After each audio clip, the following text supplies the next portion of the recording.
how did field hockey start? Sometimes females would come into the office and they'd say, oh, you don't have this sport? So Claire and I decided to start field hockey. We took our little selves in my car and went to Marblehead, and we purchased everything we needed to start a field hockey team. I started in September, and quickly there were sign-ups if you wanted to play field hockey. What happened though is there weren't a whole lot of people signing up. We basically had to go around recruiting people to really field a team in the dorms, in the classrooms, wherever we went. We didn't have any wins our first year, so it wasn't winning that helped us. It was more just the camaraderie of the team, the support from each other, and knowing someone had your back. It pulled us together quickly. Coming to Lowell, it was comfortable. It had the academics. I got a letter in the mail from Tracy Howe, who was the coach at the time.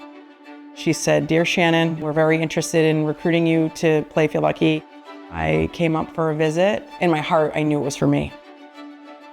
I had come to a lot of the high school clinics and leagues that they had here over the summer. Really easy transition for me to come from Chelmsford. It just felt like home. We struggled a bit my first few years, coming from my high school programs where we were very successful in field hockey.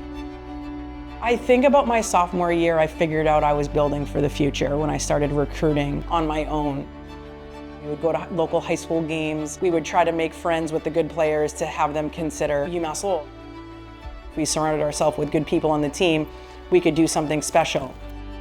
I knew that there was kind of a building of the program at that time to have recruits even come in. I remember freshman year, we played Harvard, we went to Syracuse. Everyone's like, we're traveling here to play these huge schools, and it was kind of testing the waters.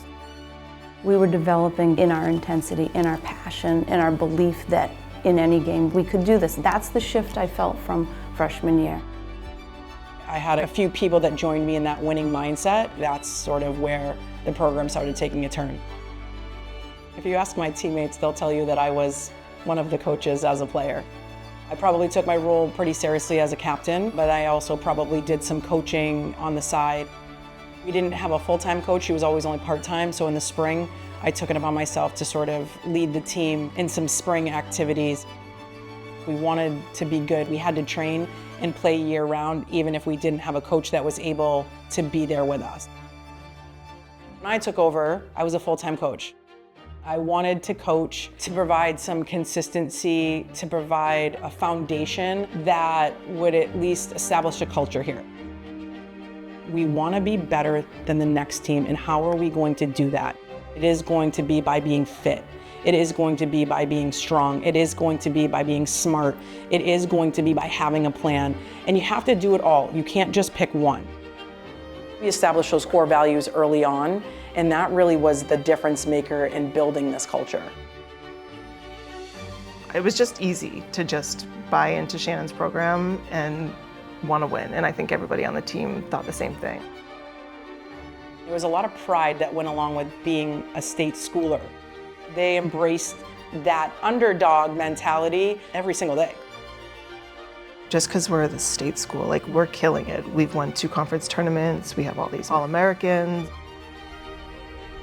At that point, it clicked for us that, like, this, we could do this.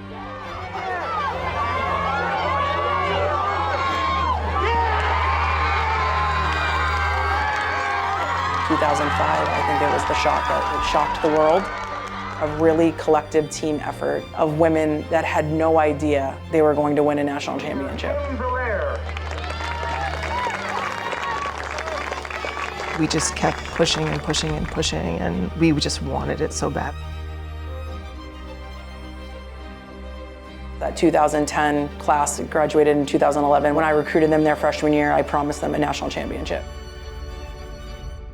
They played for 4 national championships, and they won their final one.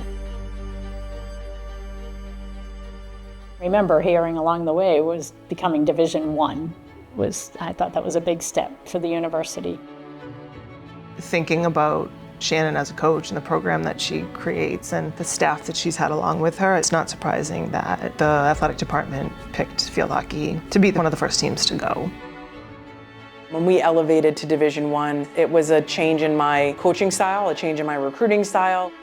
Everything had to change other than I was not ever going to change the people that I recruit. The character to this day, as it was 24 years ago, of each player that I bring in is the center of recruitment. I want good women here that want a great education, that want to work really hard, and that want to win. It's a culture of wanting to be great, but not just great in field hockey, wanting to be great people too. To support a program, it's what you want for every player that you have, to understand how important and that it goes beyond the sport itself. Some of my very best friends are friends from the field hockey team, still to this day. Our presence is great for the current players and also for anybody that wants to show up because they see that people are invested in this program and it's not just once you're done, it's all over with. When I look back at the yearbooks and I look at the history of the program, the fact that we had women show up every day from 1975 to today and hearing their stories makes this 50-year history all the more special.